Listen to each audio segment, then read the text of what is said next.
good afternoon. It's another glorious day in Dorset.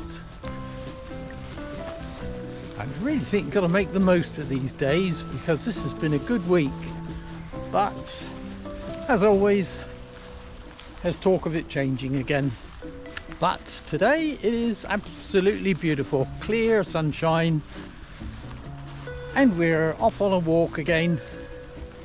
And this one, I could probably call it, I guess, Winterborne Wander. And it's partly because for part of the walk we are following the river Winterborne, which actually runs down the bottom of this valley. So we are following the route of the river Winterborne. It's not the only Winterborne, there's a number of them, but the idea behind a Winterborne is that it's only there in the winter. So in the summer it dries up, hence it's called the Winterborne.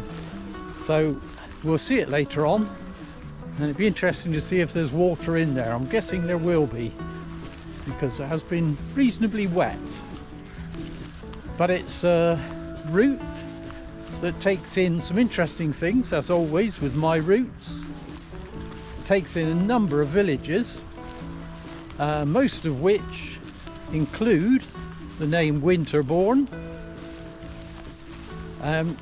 Also takes in something that goes back to the Iron Age as well, and also of course some lovely Dorset downlands. So I hope you'll join me and enjoy the walk with me.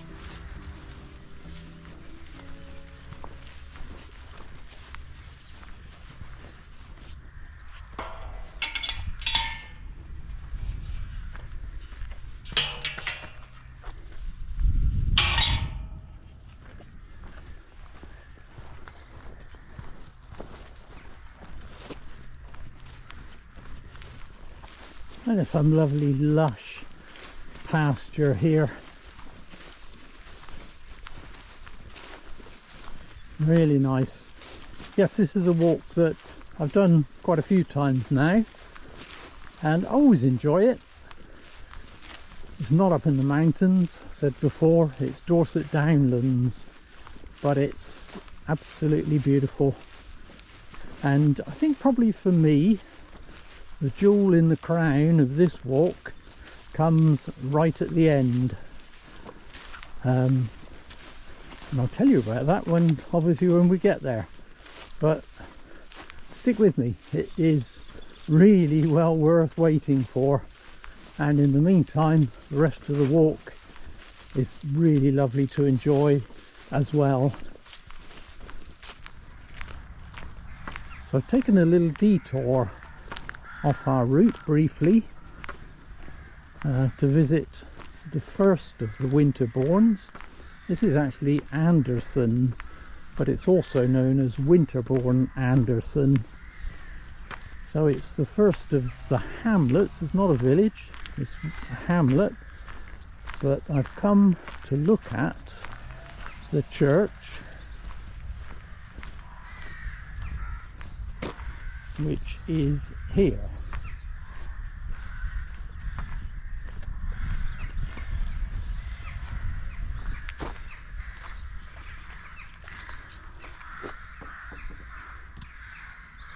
And it's the first of a number of lovely churches that we'll pass. And this is really lovely. I won't go in because I know every time I come here I try the door and it's always locked. That's because it's privately owned. Actually belongs to the manor house, Anderson Manor I believe, which is next door to the church. But listen to that noise. Goodness, there's a lot of corvids here. But it's such a lovely little hamlet. Not much here. It's a farm, church, manor house. cottage or two. But the interesting thing is that one of my ancestors was married in this church. I've talked before in one of my previous videos about the Dolman family. My mum was a Dolman, that was her maiden name, and one of the Dolmans was married in Anderson Manor, Anderson Church. But I don't really know why, because it would have been outside of their parish. So that's interesting. Never been able to find out why. And Anderson Manor is in here.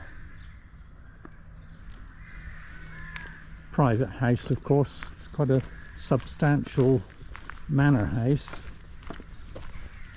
I think they have a garden open to raise funds every now and again, and I think as part of that, I think the church is usually open, but it's not normally kept open. But it's a lovely little hamlet, and I love the church. So we just got to walk back through the farm again, back to our path.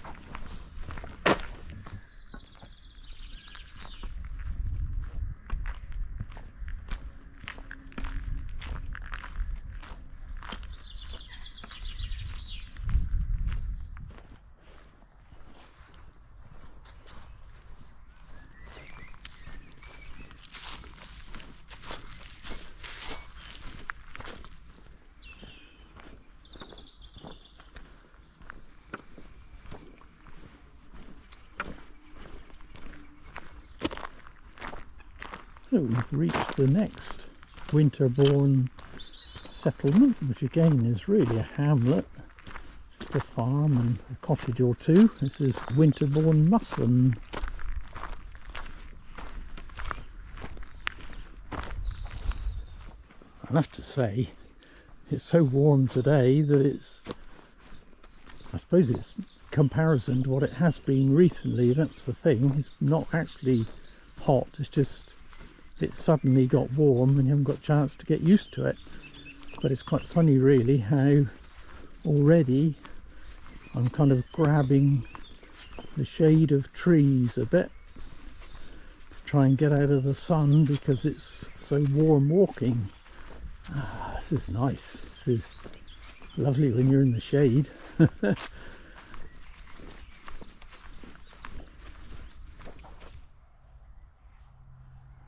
Well, that was really funny, that was.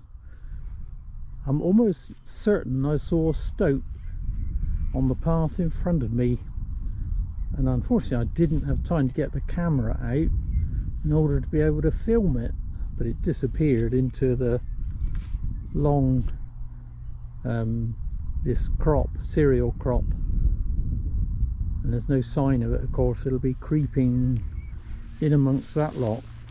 But the funny thing was that I was creeping slowly to try and get the view of it before it disappeared, eyes on the distance looking for it, and this pheasant suddenly took off right next to me, as they do. I mean, they are masters at this. They take off, you're almost on them, you're practically treading on them before they take off, and he took off with all this flapping and screeching and all that sort of thing, and it made me jump out of my skin. It's a good job I don't have a weak heart, that's all I can say. Yeah, it was funny though. Pheasants are so bad at that. They must be dense, because they never realise you're coming until you're right on top of them. Ah, well, teach me to be more observant, wouldn't it?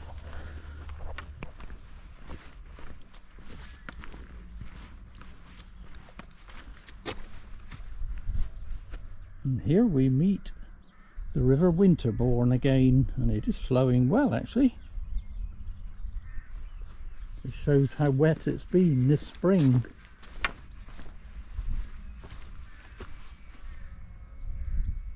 And clear, of course, which it would be because I think it's a chalk stream, I believe.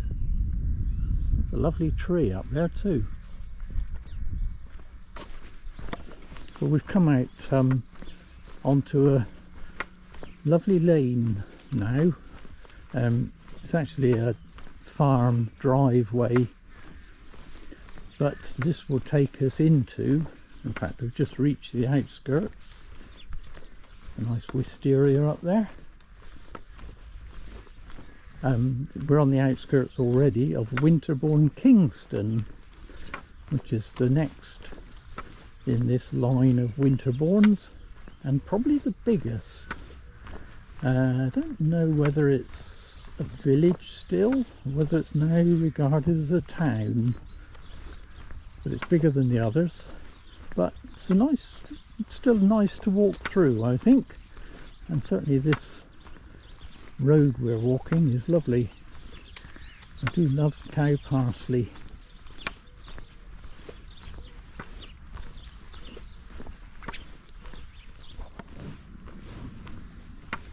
So Winterborne Kingston gets its name, well, obviously from the river Winterborne, but Kingston I think is a derivative of Kingstown, as it's part of land that was owned by the king, and it's got a quite a pretty church, I always think, which we'll come to in just a second.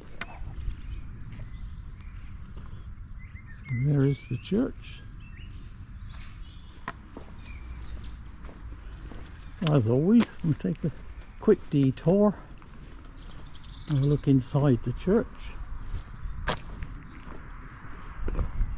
I think it's one of those churches, like a lot of our churches, that have been kind of altered, extended, renovated down through the years. So I don't know that you can attribute this to any particular era, but hopefully it'll be open.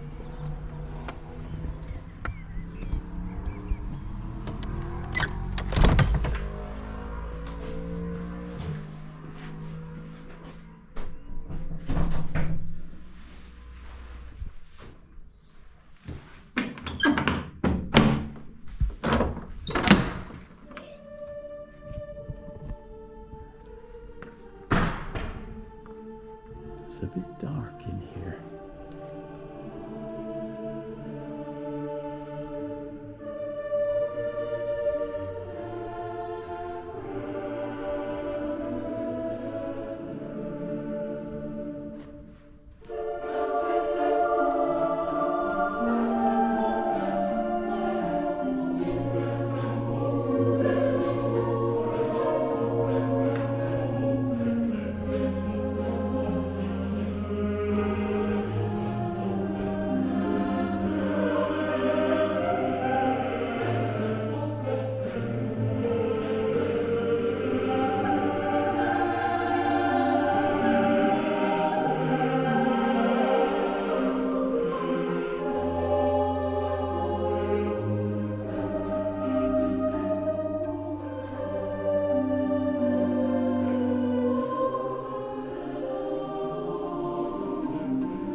So before we head out of Winterborne Kingston, we'll have another look at the river Winterborne.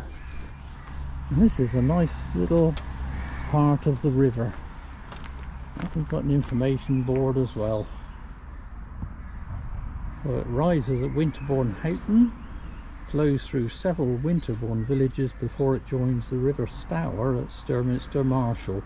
So this is a tributary of the River Stour, which is our main river in East Dorset.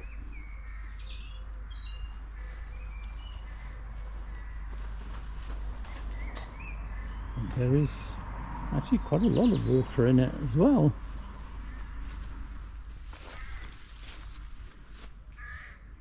There's a lot of bugs over it as well. Anyway, onwards. We're heading out of the town now, or village. Look at that amazing tree. Oh, gorgeous colour against that blue sky. Actually quite like this little estate as well. It's up a kind of frying pan, so there's no through route. Got big village greens. And up here there's a footpath which takes you out into the countryside. It'd be quite a nice place to live, I think. So farewell civilization. We're out in the country again and heading up onto the Dorset Downs. So this footpath will eventually take us up onto Charlton Down, which is not amazingly high, of course, but you still get some great views, whatever.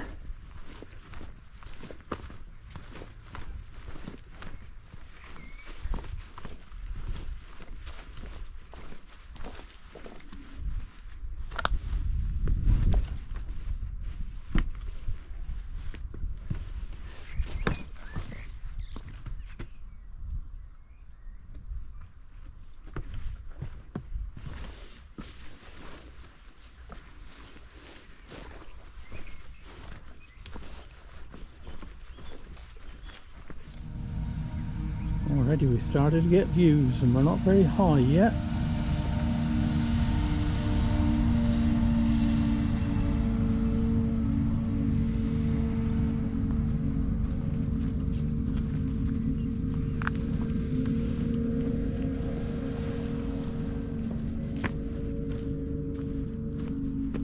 I'm glad he's not spraying at the moment where I am.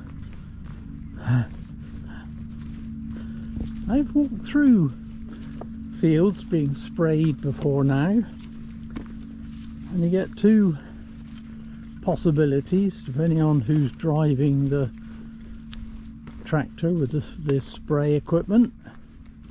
I've known them stop and wait for me to pass before they start up again, but I've also known them carry on and kind of expect me to, I don't know, not cross the field, I suppose, while there's these chemicals in the air. Interesting, some farmers are walker friendly and some aren't.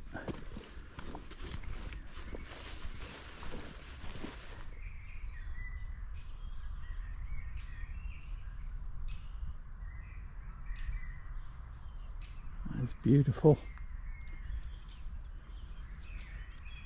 Down in the valley down there is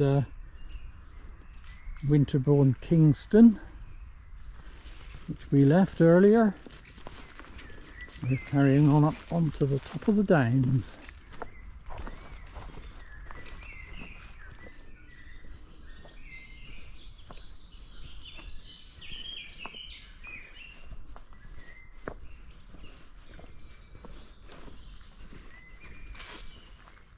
Looking very much like the rape season is over for another year. And isn't it the ever-changing seasons that keep it fresh? I wonder if they spray rape in order to make it die back.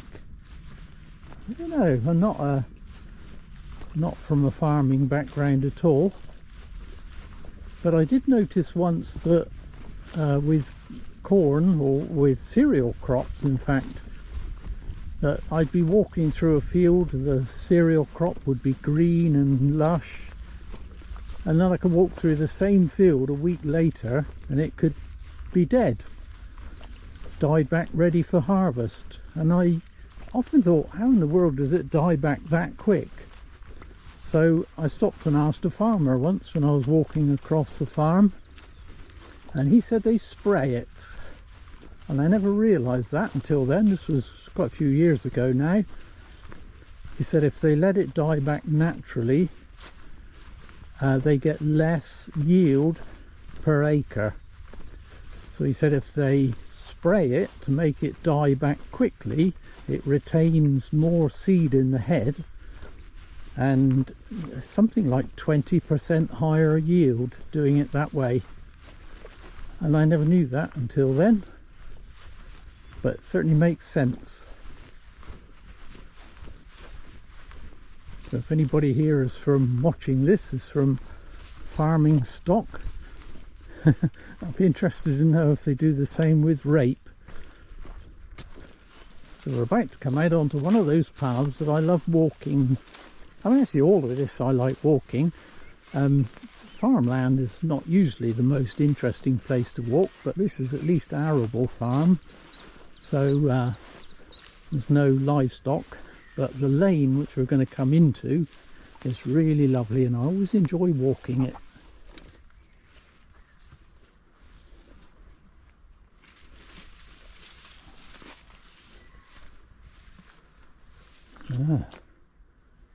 It's a little bit overgrown, but that's okay.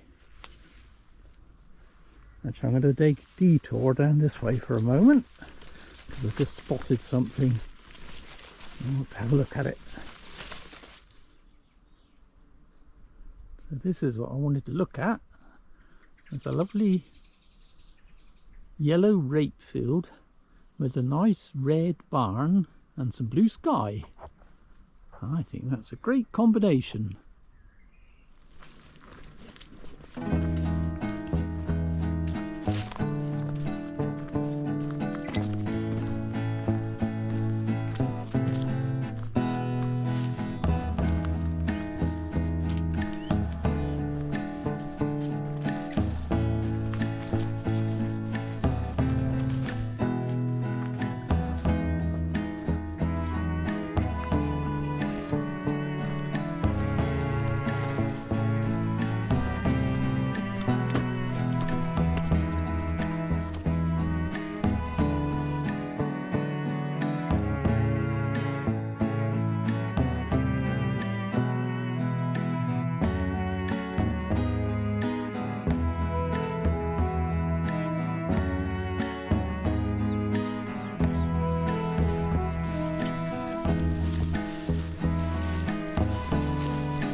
I see our crop sprayer is going. He's working over there now. I'm walking over that way then. So I've reached the top of Charlton Down. That was a long and steady and hot climb. We can now see across the other side. And this is one of those awkward paths. A narrow path, but it's a bridle way. And it's been chewed up. Something chronic. Let's see if I can bypass it. Wow, that is a lot of solar energy being generated down there. That is a huge field of solar panels. It's not a pleasant little track though. The good thing is it's shaded, so I can cool down a little bit, because it's still very hot.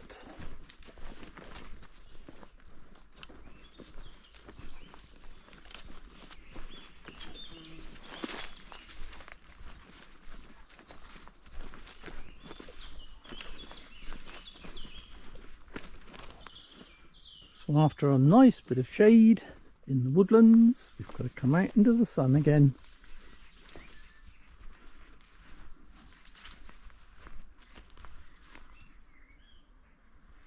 So there's an interesting feature here actually. We followed the River Winterborne earlier on for the first couple of miles. We'll be picking that up again later. But the middle part of the walk we follow another feature, which is actually goes back to Iron Age times, and it's in the hedge in front of us, and we follow this, and it's known as Coombs Ditch, and it stretches for something like 6.5 kilometres across the top of Charlton Down, although part of it is eroded away and quite a lot of it is in the trees, so you can't necessarily get to it. But we will have a look at a bit of that in a minute, because it is I find it interesting, even if we can't actually see much of it. So this rather lovely tree is in fact stood in Coombs Ditch. May not be terribly visible on camera, but it's this ditch with a rampart on each side which we are following. Hopefully we'll get to see a bit more of it later, a bit clearer. But Coombs Ditch is a linear earthwork which dates back to the Iron Age, they think. It is thought that it was originally a land boundary, so kind of like a cross dike I suppose, but at some point it's been developed, deepened, and the ramparts made bigger to turn it into a defensive earthwork. And there have been some excavations and they've found Roman pottery fragments and so on, so it's certainly been used in comparatively more recent times, which I don't know if that's when it was developed, but I find it interesting. I think interesting. You can't see so much of it. It's actually on the left of the path now. It's in amongst these trees. In fact, sure we can get a look at it in here. Ooh.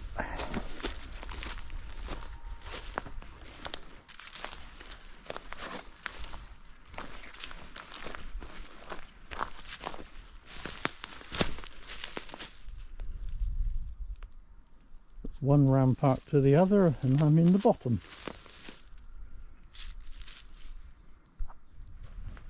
So there seems to be some kind of mystery really as to why it's there, and nobody, as often with these things I think, nobody seems to know definitively what it was about. But as I say, it was thought to be a land boundary from Iron Age that's been developed. It's probably the mystery that I like, I think. Well, plus the fact that it's a really nice place to walk, because it's a lovely path, especially with the spring trees. And on the right we've got some awesome views as well, and in this beautiful sunshine, what's not to like? So it's quite clear again here.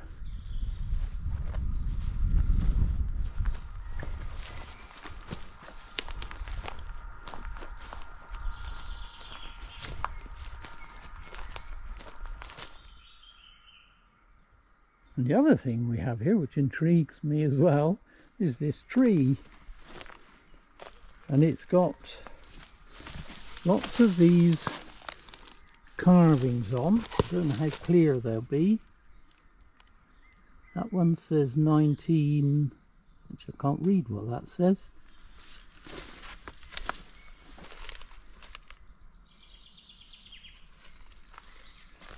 But there are lots of these. That one there says 1911 with a heart and the letters AC. That fascinates me. Who carved that? In 1911, presumably this tree would have been a shadow of what it is now. It's grown, and that's grown with it. But who is AC from 1911? There's one there, FG. There's a date here, 1935, I think.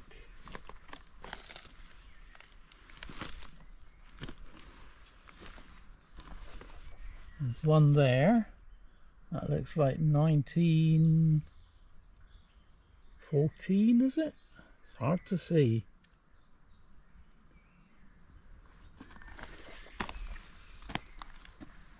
So yeah, it's intriguing.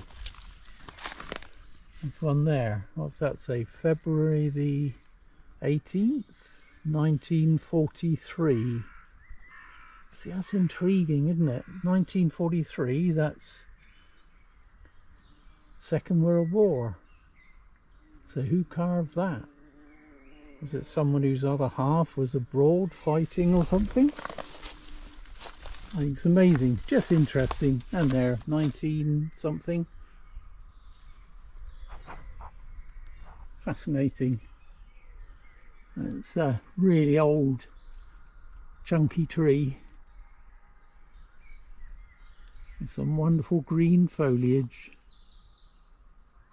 Awesome. Ah, interesting, huh? I find it fascinating anyway. I just want to know who they were, what they were like, what the story was.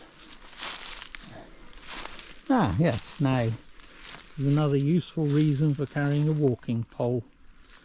You've got to get underneath a barbed wire fence. Oh, bird.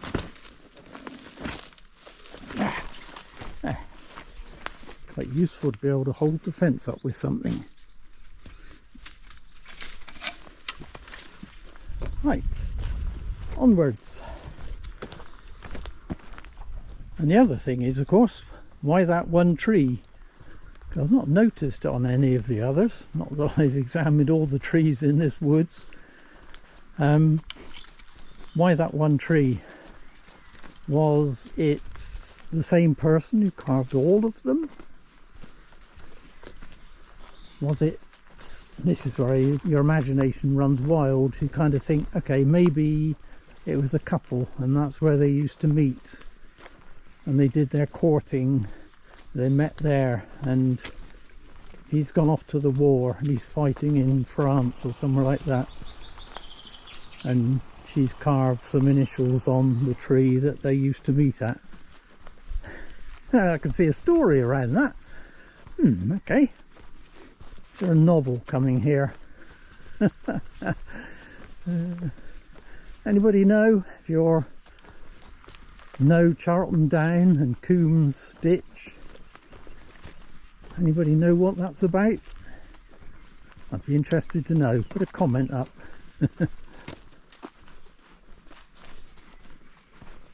Such a nice path to walk this is.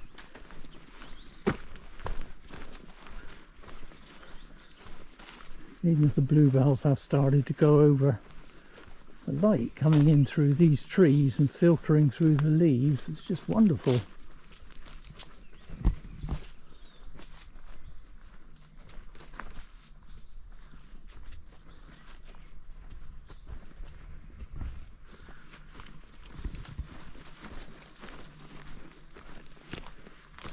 Just awesome. Ooh, it's not up ahead. Oh, it's a pheasant, I think.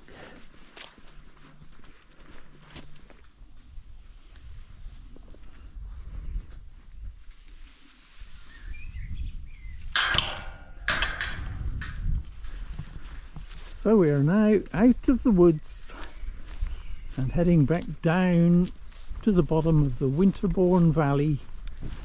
We'll be joining our river Winterborne in a minute, and we've got two more Winterborne villages to look at. This is another really lovely path.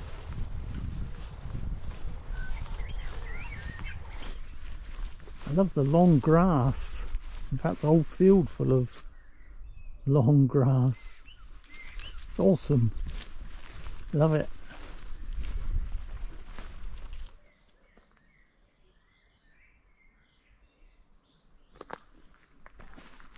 Got an unusual sign. Walkers and runners to walk, cyclists to dismount. That is quite unusual. But hey, it's their land, I suppose.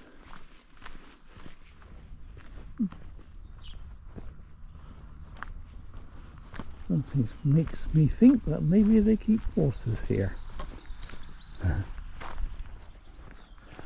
So we're now entering Winterborne Zelston.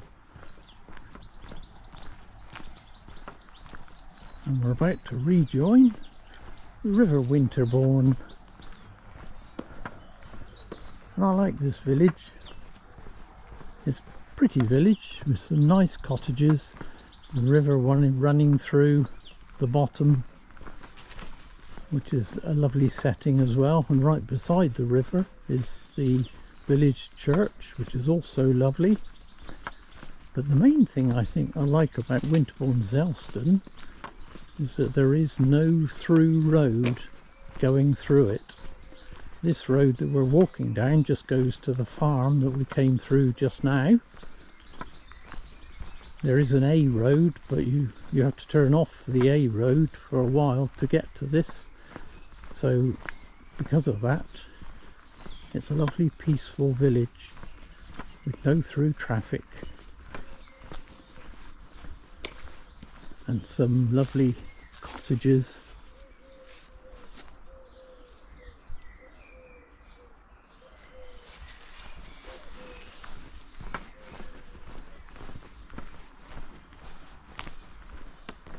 Not to mention some lovely trees.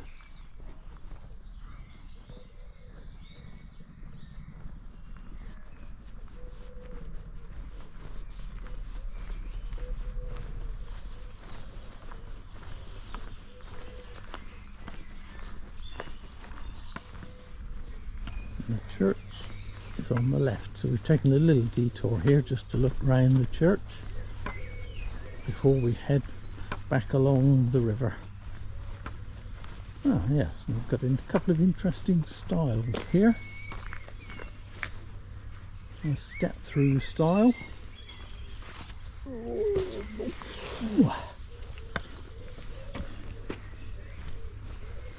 River's down the bottom.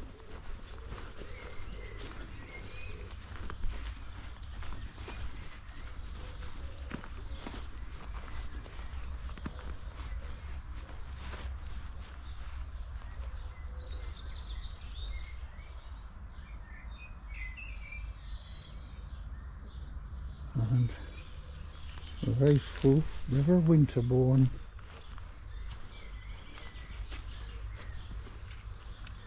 With cottages along its banks.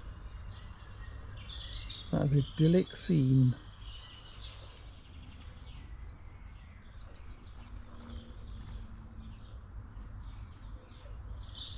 It's a rather nice way to get to your cottage, isn't it? Bridge over the river.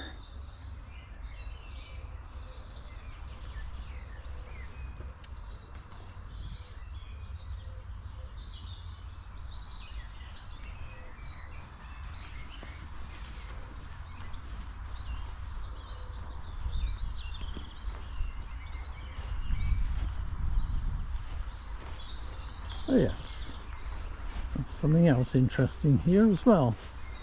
It's another style, but it's a different type.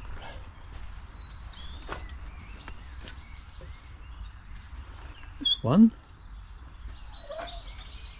swings. So you come into it and then swing it out the other side.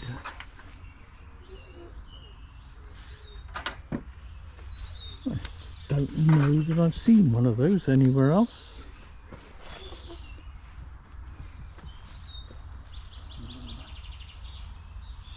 It's just idyllic, this is. Yeah, and a funky style as well.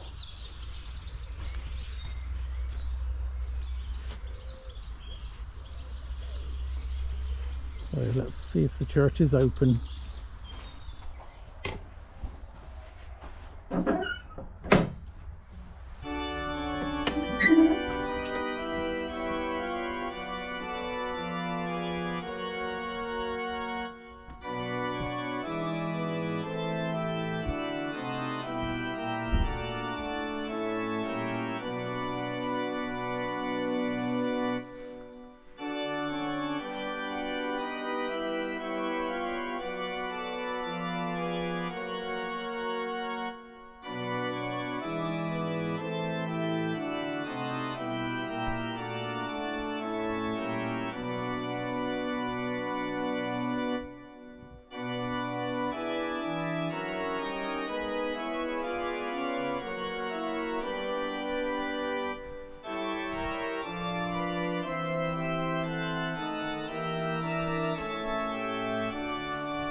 Yes, beautiful church. And like I said earlier, there's some lovely trees around here. See, there's a light shining in through them.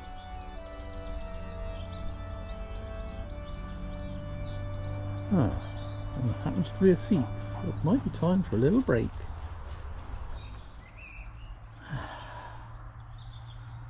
Cheers. You can tell it's spring. Bovril has given way to tea, or actually it's mint tea today. So Bovril's for winter. So I'm officially recognising that it is now spring.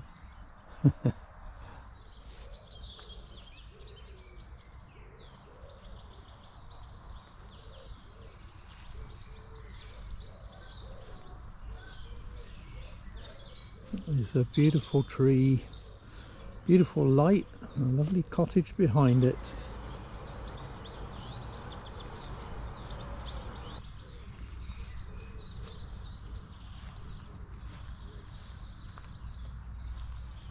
And the church is in such a lovely setting, I think. In terms of architectural interest, it's probably not one of the best known for its architecture, mainly because it was substantially rebuilt in the 19th century, but there are bits of 13th century, 14th century, 15th century. It's one of those churches that have got a lot of bits from different eras, but as I say, it was quite heavily rebuilt. But I like it. So it's a pretty church, and it's very peaceful, especially with the setting that it's in, with the River Winterborne over the wall down there,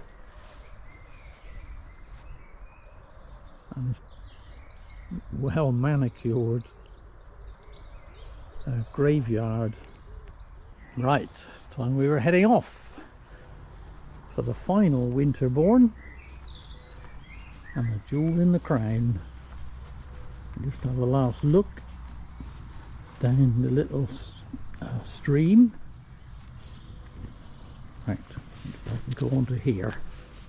Oh, look at that.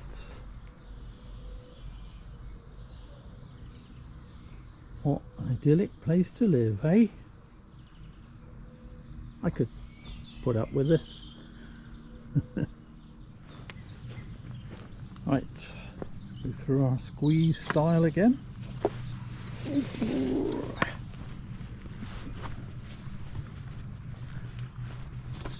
Another quick detour just to have a look at the bridge before we head off.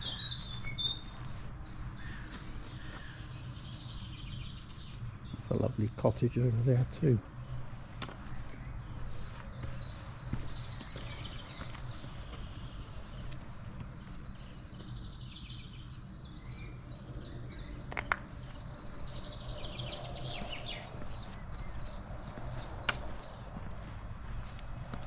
And this goes through to the rest of the village.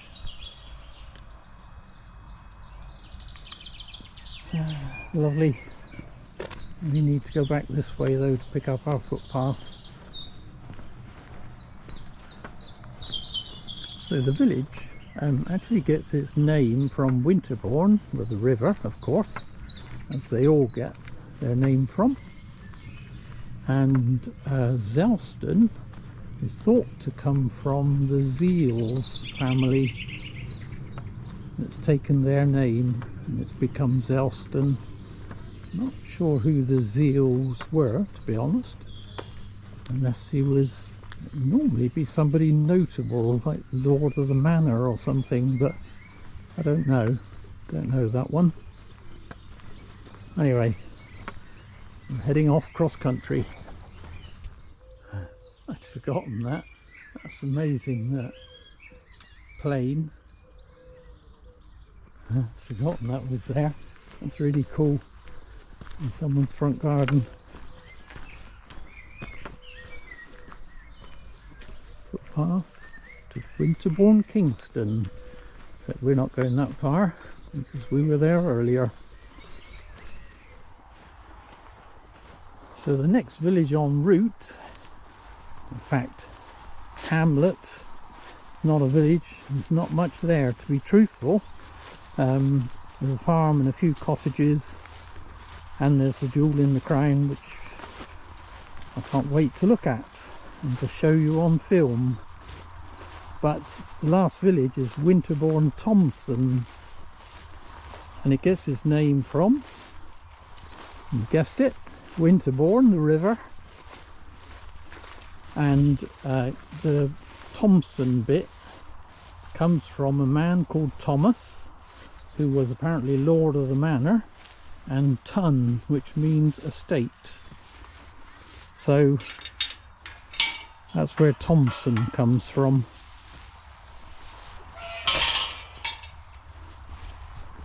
And it dates back a long way. Goes back to something like 942 AD, I think, is first mention of it. And of course it might go back even earlier than that. But it's a lovely little hamlet, and there's some really nice cottages there, as well as the main feature, probably the main feature of the day. See, what it doesn't have is a very good footpath, because this is a bit lumpy underfoot. Never mind, we'll get there.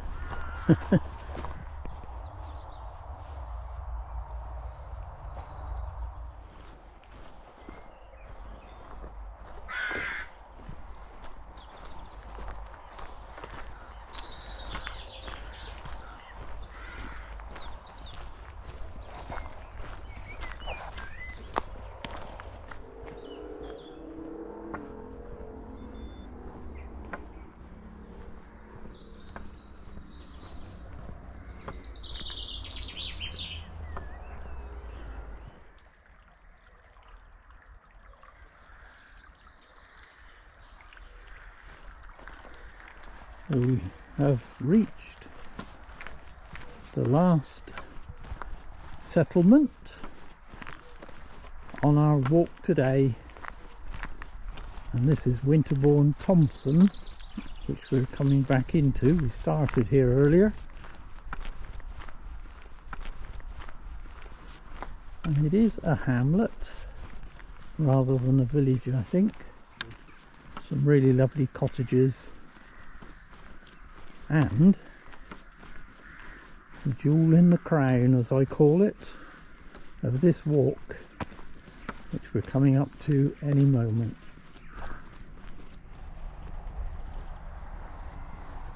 And it is up here.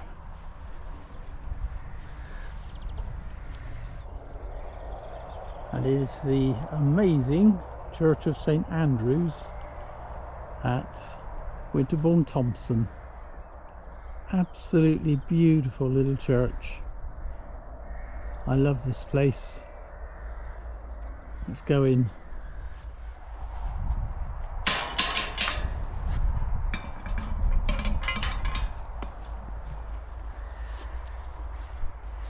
So the Church of St Andrews is a single cell Norman church with an apsidal end,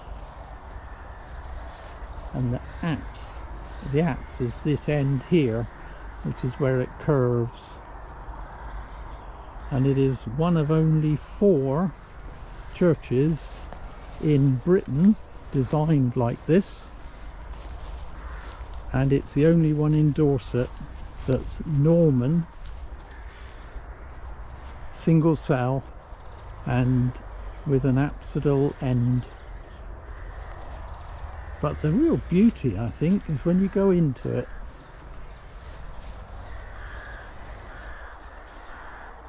And it is almost complete Norman.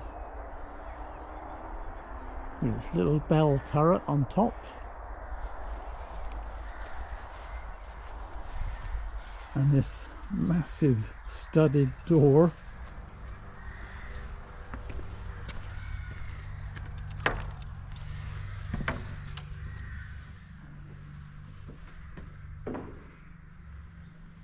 And inside you have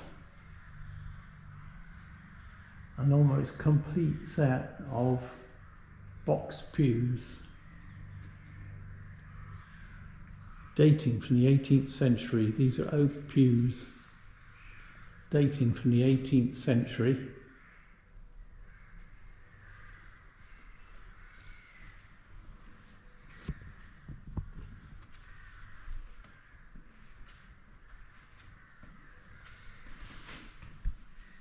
And this is the apse at this end, curving. And it has this lovely barrel roof with these bosses, carved bosses. It's a bit worse for wear,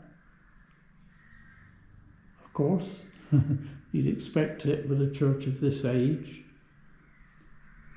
But it was actually rescued because this church was not in a great state of repair. It's had various purposes. Certainly at one time I believe it was used as a like a barn, I think, by the local farm. I don't know whether there were animals in here or storage or what, but that's what it was used for at one time. But it was rescued, and it's actually rescued thanks to Thomas Hardy, which seems a bit strange thing to say, because obviously Thomas Hardy died long ago. So 1931, I believe they sold some Thomas Hardy manuscripts, and the money that raised was used to restore Winterborne Thompson Church. Pretty much. I mean, not obviously. You can see the balcony up there. The gallery is not in the best condition. Normally you would climb up the stairs to get to it, but you certainly wouldn't want to do that at the moment, because that is probably not a sensible thing to do. But the pews are lovely. Different sizes, of course, as always. So the bigger pews are at the front, which is where the more influential people would have sat.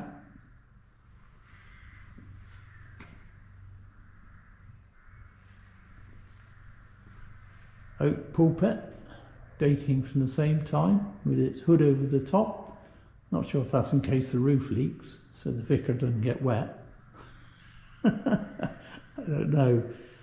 I just think it's an absolutely lovely church. And that barrel roof is amazing, I think. Absolutely fantastic.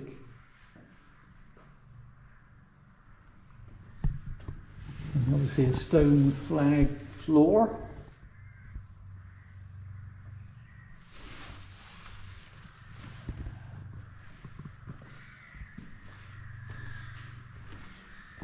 So I think it's in the hands of the church's Preservation Trust now. It's got a guest book. So I think I might sign that before I go. Bell pull for the single bell. Anyway, let me sign the book. And this door, I think, I don't know if it's original, but it's really old. It's really heavy as well. It's got a lot of woodworm in there, or has been, but all those stud nails. It's amazing. Look at how many people have walked through that door, down through the centuries, and come into this church to worship God.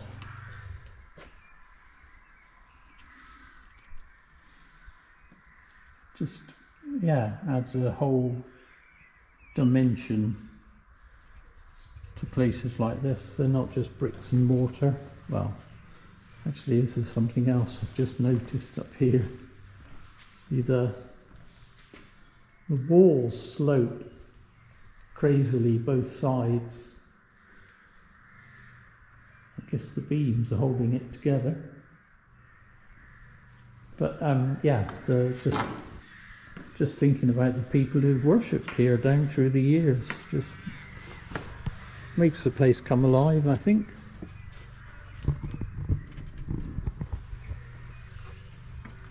Anyway.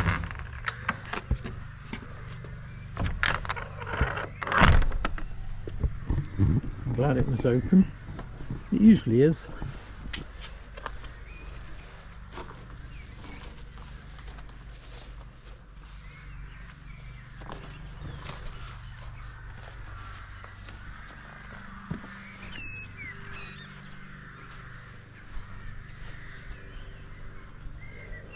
You can see the way the walls lean from the outside. So we end our walk at Winterborne Thompson Church. Lovely little church to end what's been a lovely walk. It's been so great. It's so bright even now. That sun is dazzling me. Maybe I should move around, look the other way, that's better. Interestingly, there's actually only one tomb in this graveyard. The others were moved, all the other stones were moved. But this one they kept, and provides a seat for me to sit on to sign off the video, because we are almost back to the starting point. We've just got to walk down through the hamlet, past a couple of cottages, and that'll be the end of my walk for another day. And it's been spectacular. I've loved it, of course, as always. Okay, we've had some rocky paths or boggy paths where the horses have been, but we've had some wonderful paths to compensate for that, and lots of interesting stuff to see, and some nature and spring foliage. It's just been great, and I'm so glad we've got these sunny days and we've been able to get out. This is about the 4th day in a row I think I've been out walking, because I'm making the most of the sunshine, and I hope you are too, because who knows when it's going to change again. Anyway, it's been a spectacular walk. and I'm so glad I came out, and so glad the weather stayed right. And so thanks for coming with me, and for now, this is me, the Dorset Rambler, saying until next time.